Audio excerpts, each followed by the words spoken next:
என் அன்பு சகோதர சகோதரிகளுக்கு வணக்கம். ராயபுரம் சட்டமன்ற தொகுதியில் இதே தெய்வம் புரட்சித் தலைவர் எம்ஜிஆர் அவருடைய நல்லாசியுடனும் இதே தெய்வம் புரட்சித் தலைவி அம்மாவுடைய நல்லாசியுடனும் 8வது முறையாக உங்களுடைய நல்லாதரவுடன் நான் போட்டியிடுகின்றேன்.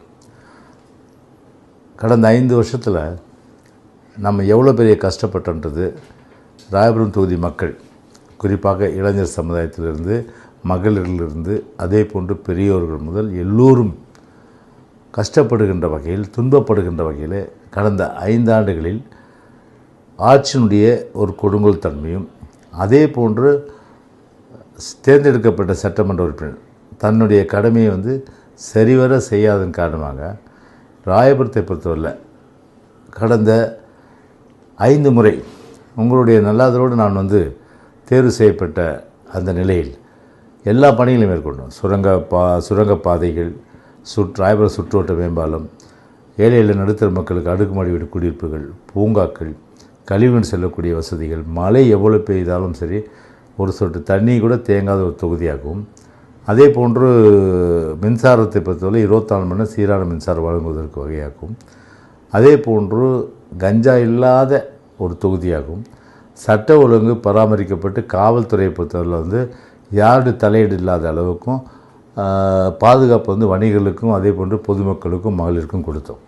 ஆனால் இந்த 5 ஆண்டில் பார்த்திங்கன்னா நான் சொன்ன அத்தனையுமே பார்த்திங்கன்னா தலைகீழாக மாறி இப்போ ராயபுரமே ஒரு சீர்கெட்ட ஒரு நிலைமைக்கு ஆகிடுச்சு.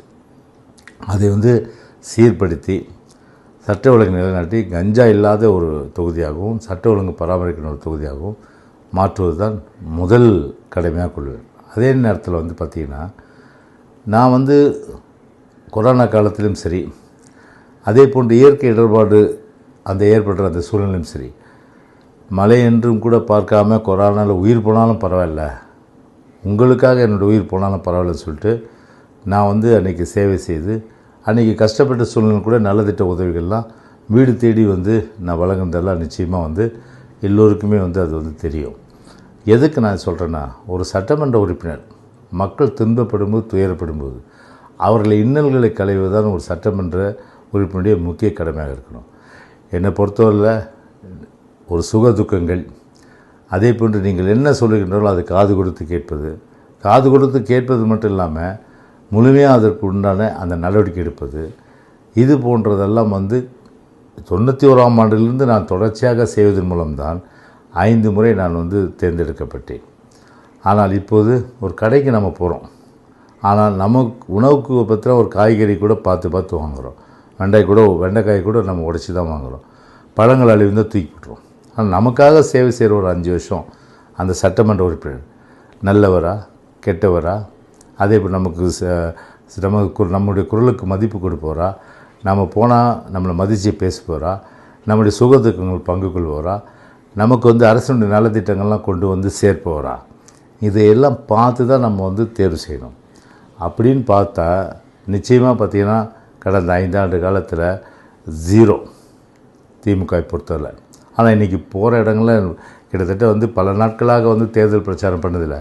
நீங்கள் கொடுத்த அமோக அந்த வரவேற்பு என்பது மிக மிக நானெல்லாம் ஒரு நெகிழ்ந்து போய், மக்கள் இவ்வளோ பாசம், ஒரு அன்பு காட்டுகின்றார்களே. எனவே அந்த அன்புக்கும் பாசத்திற்கும் என்றைக்கும் நான் அடிமை.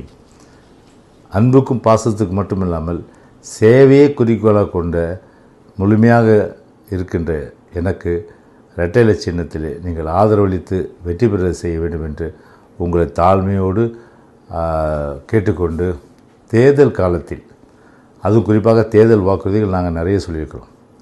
வெற்றி பெற்று ஆட்சி அமைந்தவுடன் உங்களுக்கு 10,000 ரூபாய் ஒவ்வொரு குடும்பத்திற்கும், திமுக போல் மோசடி பண்ண போவதில்லை.